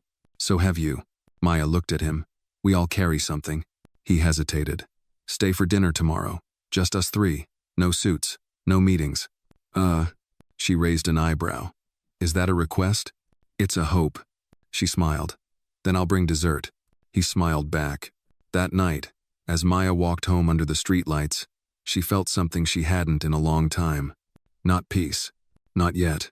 But maybe the path to it. The next evening, the Grayson penthouse smelled like cinnamon and apples. Maya stood at the kitchen island, pulling a homemade pie from the oven with borrowed mitts. She wore a simple navy blouse and dark jeans, nothing fancy, but somehow it made her look more at home in that massive space than any of the designers who had ever stepped foot inside. Something smells illegal, Nathaniel said as he entered the room. It's legal in 49 states, Maya replied, setting the pie on the marble counter. Can't speak for Nevada. Nathaniel smirked. Is that your way of saying I should brace myself? No, she said, handing him a fork. It's my way of saying sit down and shut up before it cools. Lily came racing in, her curls bouncing with every step. Pie! Whoa, Nathaniel said, catching her mid-leap. Let's start with dinner first, okay? Lily pouted, but Maya made the pie. Maya leaned over. And Maya says pie tastes better when you've had your broccoli. Lily groaned dramatically and trudged toward the dining table. Dinner was loud. Lily told a wild story about her art teacher's parrot escaping during class and biting the vice principal. Nathaniel kept laughing with his mouth full, and Maya watched them both like a woman seeing sunlight after years of darkness. After dessert, Nathaniel leaned back in his chair, staring at Maya across the table. How did you learn to cook like that? She shrugged. You learn fast when you're broke, and all you've got is a sack of apples and a stubborn grandma. He smiled, then turned serious. Can I ask you something? Sure. Why didn't you leave after everything? After I screamed at you? After the accusations? Maya's fork clinked softly against her plate. She looked up, calm but steady. Because Lily needed me, and I wasn't going to let your anger become her trauma. Nathaniel exhaled slowly. You never owed me that grace. No, Maya said. I didn't. A silence settled over them, not uncomfortable. Just real. Lily had wandered off with a book, curled up in a chair in the corner, lost in her own world. Nathaniel looked at Maya again. You saved her. Not just during that night, but every day since. She saved me too, Maya said quietly. He nodded, emotion tightening his throat. I don't say thank you enough. You don't have to, but I will anyway. He paused. Thank you, Maya. Her eyes softened. You're welcome. 2 days later, Maya entered the boardroom again, this time with a different air. She carried a leather folder under one arm and wore a charcoal gray suit that Carla had helped her pick out. The mood in the room was tense. Nathaniel stood at the head of the table, flanked by a few new faces and a few very familiar ones. The internal audit had concluded. The results were damning for Jeffrey and for the department heads who'd enabled the corruption. Nathaniel began. The financial misappropriations totaled over $8 million. Several shell companies. Bribery. Fraudulent vendor contracts. We've already submitted the findings to federal investigators. Jeffrey's former allies shifted uncomfortably. And who found all this? One of the board members asked skeptically. Maya stepped forward. I did, with the help of 2 junior analysts and an intern, none of whom had ever been taken seriously in this company until now. One man scoffed. This feels theatrical. Maya didn't flinch. What's theatrical is the idea that corruption only thrives in darkness. It doesn't. It survives in silence, in politeness, in people too scared or too privileged to speak up. She opened her folder and slid documents across the table. Here's proof. Cross-reference transactions, false invoices, testimonies. Another member leaned in, reading. His eyes widened. This is airtight. Nathaniel nodded. As of today, 3 executives are suspended pending legal action. And this company, my company, is shifting its culture. He turned to Maya. And it starts with listening to the people who've been ignored the longest. That night, Maya stood on the balcony of the penthouse, arms folded against the breeze. The city lights blinked below her like 1,000 questions she hadn't answered yet. Nathaniel stepped out, holding 2 mugs of tea. Mint and honey, he said. You're learning, she replied with a smile, taking the mug. They stood side by side for a moment, looking out. Did you ever think you'd end up here? He asked. Not in a million years. He turned toward her. I want to ask you something. She looked at him. He hesitated. Not as your boss. Okay. Would you have dinner with me again? Just us. No boardroom. No reports. Maya blinked. Are you asking me on a date, Mr. Grayson? I think I am. She smiled, but her voice was careful. Why now? He thought for a moment. Because for the first time in a long time, I'm not leading with guilt or image or fear. I'm just a man standing in front of someone he respects and wants to know better. Maya sipped her tea. One dinner. He grinned. I'll take it. Later that night, Maya sat at her small apartment desk, a photo of her and Lily beside her laptop. She opened a blank document. The title read, Rebuilding from the Inside. And as her fingers began to type about corruption, about truth, about courage, her phone buzzed. A message from Nathaniel. Lily's asleep. She asked me to tell you she loves you to the moon and back. Maya stared at the screen, then replied, Tell her I love her all the way to the stars. And for the first time in years, she didn't feel like a woman caught between 2 worlds. She felt like a bridge. And maybe, just maybe, a beginning. The restaurant was tucked into a quiet block in the West Village, the kind of place where no one asked for pictures, and the lighting was low enough to protect secrets. Nathaniel had reserved a corner booth, away from the windows, where the hum of other conversations became a shield. He stood when Maya walked in, his navy shirt rolled at the sleeves, no tie, no performance, just a man, waiting. You came, he said, sounding surprised, and maybe even a little grateful. Maya gave a small smile. You asked nicely. She wore a soft black dress that brushed her knees, paired with a denim jacket and boots. Nothing extravagant, but the simplicity suited her. She looked like herself, unapologetically. They sat, menus unopened. So, she said, how does a man like you end up knowing about a place like this? My driver, Nathaniel said. His wife used to be the chef here. Said it's the only place in the city that still makes bread pudding like her grandma did. Maya raised a brow. Bread pudding? He leaned in. Don't knock it till you've tried it. They ordered simple dishes, roasted chicken, wild rice, red wine. Conversation came slower than usual, but not out of awkwardness, more like careful intention. Neither of them was trying to impress. They were trying to see. You know, Nathaniel said, slicing his chicken, I used to think control was the only way to survive, that if I just stayed sharp enough, fast enough, I could outmaneuver everything. Maya listened quietly. But then, you walked into that nursery, and you weren't afraid to sit on the floor. Her eyes softened. It wasn't courage. It was instinct. No, he said. It was heart. She took a slow sip of her wine. You talk like a man who's learned how to bleed. He didn't smile at that. Just looked at her, his expression unguarded. Maybe I have. They talked for hours. About Lily. About music. About grief. About hope. Maya told him about her mother, a nurse who'd passed during the pandemic. Nathaniel shared the story of how Lily's mother had once saved his career by believing in a project no one else would touch. It wasn't romantic, but it was honest, real. By the time dessert arrived, a steaming plate of bread pudding with warm cream, they were both leaning in, close enough to notice the laughter lines around each other's eyes. Maya took a bite and moaned softly.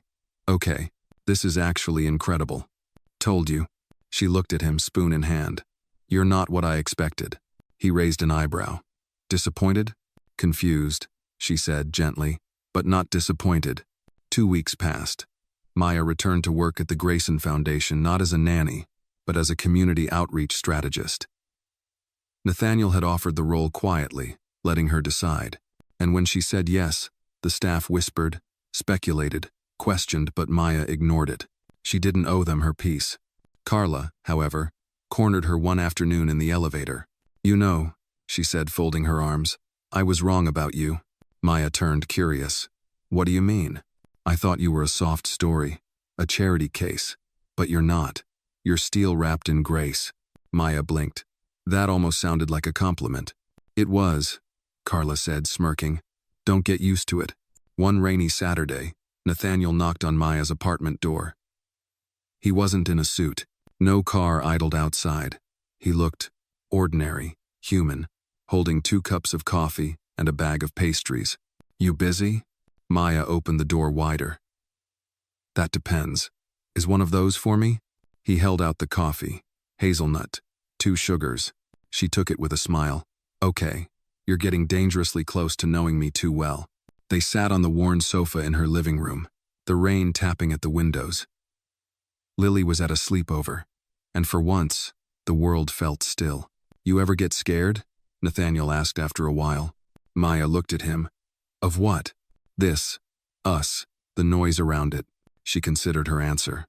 "I get scared when people love the idea of me more than the reality. When they don't know what to do with the parts of me that are messy, loud, complicated." "And me?" he asked. She leaned back. "You make me scared. Because you see the mess and stay anyway." He reached for her hand, warm and sure.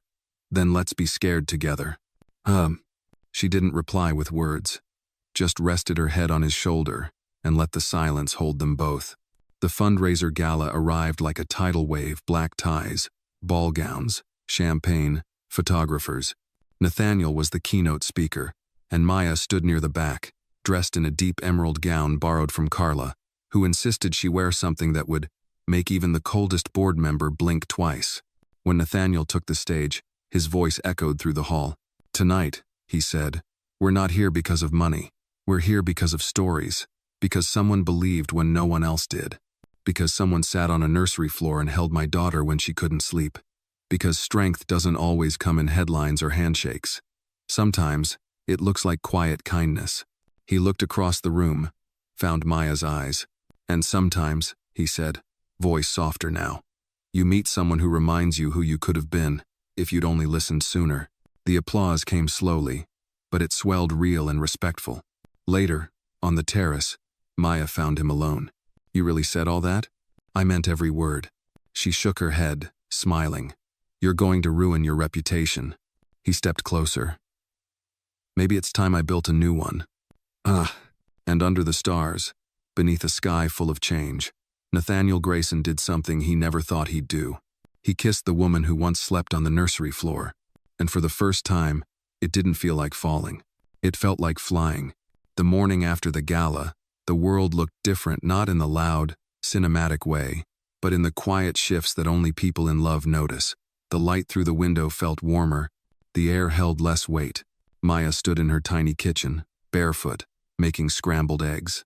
Nathaniel leaned against the counter, sipping coffee like he'd done it 100 times before, though it was only the second. "I could get used to this," he said, his voice still rough from sleep. Maya didn't look up. "To what? Burnt toast and lukewarm eggs?" "To you," he said simply. She froze for a beat, spatula hovering midair, then gave a soft laugh. "You're dangerous when you're honest before 8 a.m. He took a step forward, sliding his arms around her waist from behind. "I meant what I said last night. I'm tired of building walls, tired of pretending I'm too busy for life." Maya leaned into him. "Then don't. But know this: loving me doesn't come with polish. I'm not the kind of woman who smiles for the papers or fits in at donor dinners." "I don't need you to fit," he said. "I just need you to stay." Later that week, Maya returned to the Grayson estate, this time not to work, but for Lily. The little girl had refused to sleep without Maya since the sleepover. Her new therapist suggested routines, transitional objects, music therapy, even aromatherapy. None of it worked. Only Maya's voice at bedtime would settle her. When Maya arrived, the mansion felt different, less like a monument, more like a home. There were fresh flowers in the foyer, a child's drawing taped to the fridge, toys that weren't tucked away but scattered in happy disarray. It was as if Lily's spirit had begun to breathe again, and so had the house. "Maya!" Lily came running down the hall, arms open, curls bouncing. Maya knelt, scooping her up. "Hey, Peanut, did you miss me?" Lily nodded furiously, burying her face in Maya's neck. "Daddy said you might not come." Maya glanced up. Nathaniel stood nearby, guilt shadowing his eyes. He approached slowly, watching the way his daughter melted in Maya's arms. "I told her I hoped you would," he said softly. Maya met his gaze. "She's not a hope, she's a responsibility." "I know," he whispered, "and I'm trying." That night, Maya stayed. She read Lily 2 books, sang the lullaby from the old nursery, and sat beside her bed until the girl drifted into sleep. Nathaniel watched from the doorway, arms crossed, his face unreadable. Afterward, they sat on the patio, the garden lights flickering like fireflies. "Do you regret it?" he asked. Maya raised an eyebrow. "Regret what?" "This. Us. Staying connected to all of this. The noise, the imbalance." She was quiet for a long moment, staring out into the darkness. "Sometimes I think I was born outside the gates. And now I'm sitting in a palace, pretending I belong." "You do belong," he said. She looked at him, eyes sharp. "Do I? Or am I the exception everyone talks about but never truly accepts?" Nathaniel reached across the table, his hand finding hers. "You are not an exception. You're a correction. You remind people what real looks like. And if that makes them uncomfortable, good." But the world didn't stay quiet. The press found out first whispers, then full headlines. Billionaire Grayson romantically linked to former nanny.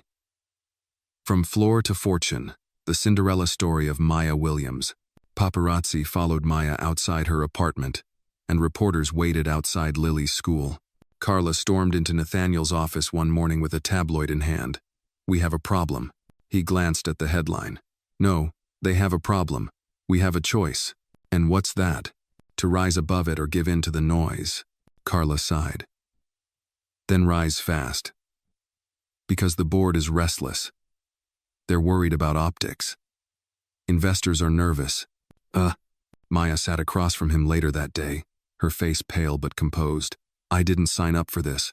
"I know," Nathaniel said. "And I'm sorry." "I'm not afraid of them," she said. "But I am afraid of what this does to Lily. She's already had too much instability." He nodded. "Then we do what's best for her. Together." That night, Maya wrote a letter. Not to the press, not to the board, but to Lily. "Sweet girl. You may one day hear stories about me, some kind, some cruel. People will talk about where I came from, what I wore, how I looked at your father, but none of them will know what it meant to hold your hand when you couldn't sleep, what it felt like to hear your laughter return after weeks of silence.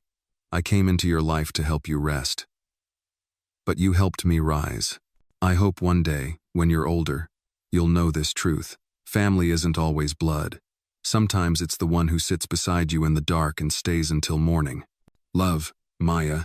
She folded it carefully, placed it in the drawer of Lily's nightstand. By week's end, Nathaniel held a press conference not to defend, but to declare, "I have spent years building a company, accumulating wealth, and winning accolades. But none of it matters if I can't stand beside the people who've changed my life. Maya Williams is not a scandal. She's a gift. She's not here because she wanted a seat at the table. She was the table." The silence in the room was palpable. "She has loved my daughter without condition. She has challenged me to be better, and I will not apologize for choosing heart over headline." The room burst into murmurs. Some reporters jotted notes. Others looked stunned. Afterward, Maya met him backstage, her arms crossed, brow furrowed. "You didn't have to do that." "Yes, I did. I never wanted to be a cause." "You're not," he said. "You're my choice." And with the world watching, judging, whispering, Nathaniel Grayson took Maya's hand, not to protect her, but to walk beside her. From that moment on, not as a billionaire and his nanny, but as two people who'd built something that no amount of wealth or gossip could ever buy. A life, a family, a future. Together, Maya stood at the edge of the empty nursery, fingers trailing across the edge of Lily's crib. The room was quiet now, no crying, no nightmares, just stillness and the soft scent of lavender that clung to the air like a memory. A month had passed since Nathaniel's press conference. In that time, their lives had shifted again, not with scandal but with whispers of admiration. The press had grown bored. The board had backed down. But Maya's own heart remained cautious, like a bird that had once escaped a fire and now watched every spark. Nathaniel walked in, jacket off, sleeves rolled, tie undone. He looked less like the CEO of Grayson Global and more like the man who had stood in the hospital hallway weeks ago, begging Maya not to walk away. "She's asleep?" he asked. Maya nodded. "She was humming when I left. That song you used to play for her. I found the vinyl last week," he said. "Your copy, from your apartment. You went through my things?" He grinned. "Only to find the music. I missed the sound of your world." Maya gave a soft smile. "My world was a lot smaller back then." He took a few steps closer. "And now?" She met his gaze. "It terrifies me how much bigger it's become." Nathaniel slipped his arms around her waist. "That's how you know it matters." For a moment, they just stood there, their bodies warm in the hush of the night, listening to each other breathe. Then Maya broke the silence. "I've been thinking," she said, "about the foundation." Nathaniel tilted his head. "The Grayson Trust?" "No," she said. "Something new, something mine. A place for women like me who came from nothing, who were told they'd never belong, who raised kids that weren't theirs, cleaned houses they'd never afford, slept on floors just to keep a baby warm." He stepped back, brows raised. "You want to start a nonprofit? I want to build a legacy. Not with your name, with mine." Nathaniel's eyes didn't flinch. "Then let's do it." "Not let's," she corrected. "Me. I need to do this myself." A beat passed. Then he nodded. "Then I'll support you, however you need." She stepped forward, stood on her toes, kissed him softly. That's all I ever wanted to hear. Within weeks, Maya had leased a small office space in East Harlem, close to the shelter she once called home. The sign above the door read, "The Warm Floor Foundation." Inside, the space was simple: 2 desks, a few second-hand chairs, and one worn-out couch that looked suspiciously like the one from her old studio apartment. She sat with her first client, a single mother named Alondra, 3 kids under 5, one of them with asthma. "I'm not here to fix you," Maya said gently. "I'm here to remind you you're not broken," Alondra cried. Maya held her hand and didn't let go. Word spread quickly. By month's end, Maya had helped 8 women find jobs, childcare, and safe places to sleep. She bought air mattresses with her own money. Nathaniel offered a grant. She declined. "Not yet." "You really want to do all this alone?" Carla asked one day, sipping coffee on the foundation's stoop. "No," Maya said, "but I want to prove that I can." Carla grinned. "You're stubborn. And you're surprisingly supportive." "I'm an acquired taste," Carla said. "So are you." They laughed. At home, things changed too. Nathaniel had started making dinner once a week. He wasn't great at it, but Lily found his lumpy mashed potatoes hilarious. Maya taught Lily how to braid her own hair. Nathaniel started reading bedtime stories with voices, even if his British accent was terrible. And one Friday night, after Maya came home late from the foundation, she walked into the living room to find a soft jazz tune playing, candles lit, and Nathaniel standing in the kitchen doorway with a plate of takeout and a sheepish grin. "I was going to cook," he said, but the kitchen rebelled. She dropped her bag, walked over, and kissed him. "It's perfect." They sat together on the floor, eating noodles out of boxes, Lily asleep upstairs, the world outside irrelevant. Maya leaned back against the couch. "You know, I used to believe love was something for other people, women in movies, people who went to college, girls with clean records and soft hands." Nathaniel took her hand, kissed her fingers. "You don't need soft hands. You just need a strong heart." She smiled. "Then I've had that all along." The next week, Maya stood in front of a group of donors, her first real fundraising event. She wore a simple navy dress, her hair pinned up, a silver chain around her neck that once belonged to her grandmother. The crowd looked rich, polished, powerful, but when she spoke, her voice didn't tremble. "People see a woman like me," she said, "and they assume I must have been rescued. But I wasn't. I was seen, and that changed everything." Not because I needed saving, but because someone believed I was worth standing beside. There was silence, then applause, some polite, some thunderous, but Maya didn't care about the noise. She saw Alondra in the back, holding her baby, tears in her eyes. That was all she needed. Afterward, Nathaniel found her in the hallway, still holding the speech note cards. "You were incredible. I meant every word," she said. "I know," he whispered, "and you don't owe me anything, but I hope you'll let me keep standing beside you." She reached up, touched his cheek, then stopped standing. "Walk with me." He laughed. "Deal." That night, Maya tucked Lily into bed, kissed her forehead, and watched as her tiny chest rose and fell. Down the hall, Nathaniel waited with tea. The lights were low, the air soft with music. Maya turned to him. "We've come a long way." "We have, and I'm still scared sometimes." He stepped closer. "Good. Fear means you care." She rested her head on his chest. "Then I must care more than I ever thought possible." He wrapped his arms around her. "Me too." And in the stillness of that moment between past and future, between pain and healing, they held each other, no longer defined by where they started, but by what they'd built. Together, it was a rainy Saturday morning when the letter arrived. Maya found it folded neatly in a pale blue envelope, placed just inside the gate of the foundation. No stamp, no return address, just her name in perfect cursive across the front. She stared at it for a while, unsure why her heart started to race. When she opened it, her breath caught. "Maya, I don't know if you remember me. My name is Marissa. I was the night nurse at the Grayson estate before you. I left under hard circumstances. I heard about what you've built, what you're building. I'm in trouble, and I don't know where else to turn. Please help. M." The paper trembled in her fingers. She remembered Marissa. Older, quiet, careful with her words. She'd only met her once briefly when she was first hired. Nathaniel never spoke of her. The staff didn't either. It was as if she'd vanished. Maya's pulse quickened as she looked out the window. The city was gray and glistening, like it was holding its breath. By noon, she was in a cab, heading toward the address scribbled on the bottom of the letter, a run-down building on the edge of Brooklyn. Windows covered in plastic, rust creeping up the sides. A heavy door buzzed open and a voice from behind a cracked door whispered, "Come in." Quickly. Inside, the apartment was dim, the air stale and filled with a bitter scent medication and mildew.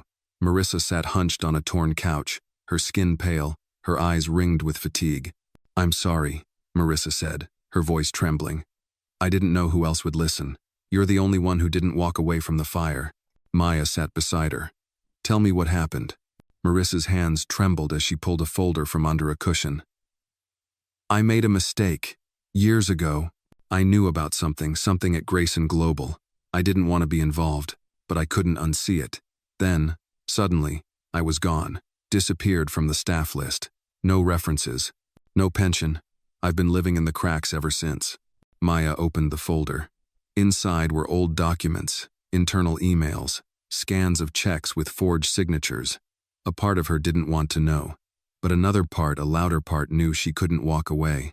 "They buried you," Maya said softly, "because you were disposable." "No," Marissa whispered, looking at her with wide eyes, "because I saw what they did, and because I was going to talk."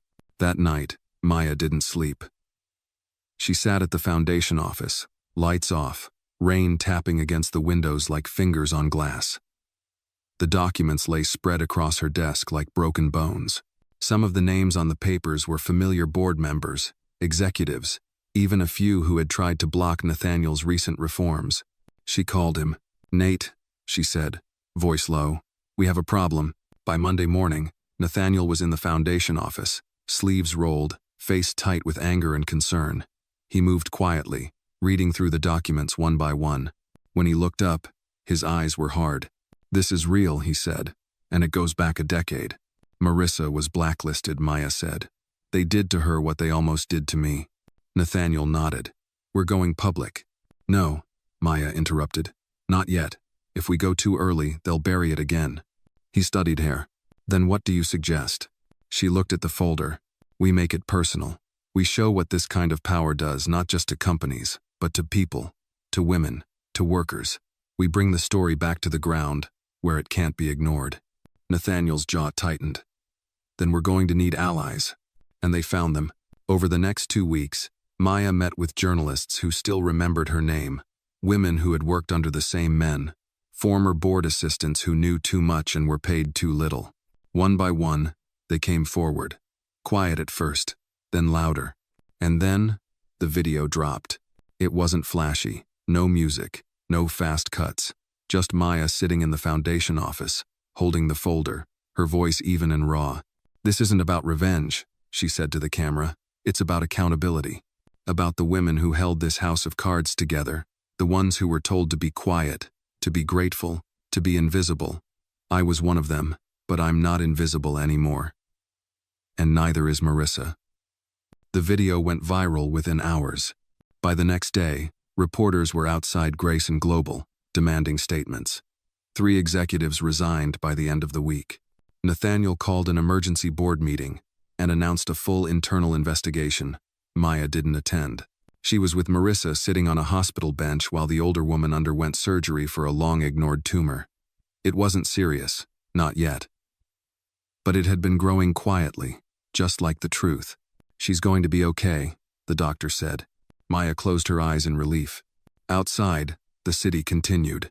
Sirens in the distance, rain on windows, lives rebuilding. That weekend, Nathaniel found Maya back at the Grayson estate. Lily was asleep upstairs. The house smelled of roasted garlic and rosemary. He poured her a glass of wine, sat beside her on the sofa. "You did it," he said. "You didn't just tell the truth. You built something out of it." She looked at him. "So did you. You listened." They sat in silence, the soft hum of life all around them. Then Maya spoke. "You know what I've learned?" she said. "What?" "Love isn't always about falling. Sometimes, it's about standing. Standing when it's hard, when it's dangerous, when no one else will." He took her hand. "Then let's keep standing." She smiled. Together, and there, in the quiet heart of a storm they had both survived. 2 people who once came from opposite sides of a door finally understood they were never just saving each other. They were becoming whole. The story reminds us that true compassion often goes unseen until it touches the right heart. Maya's quiet act of love, sleeping on the floor to comfort a child who wasn't hers, showed that dignity isn't tied to status, but to character. Sometimes, it's not grand gestures but the quiet sacrifices that awaken others to what truly matters: humanity, humility, and the courage to care.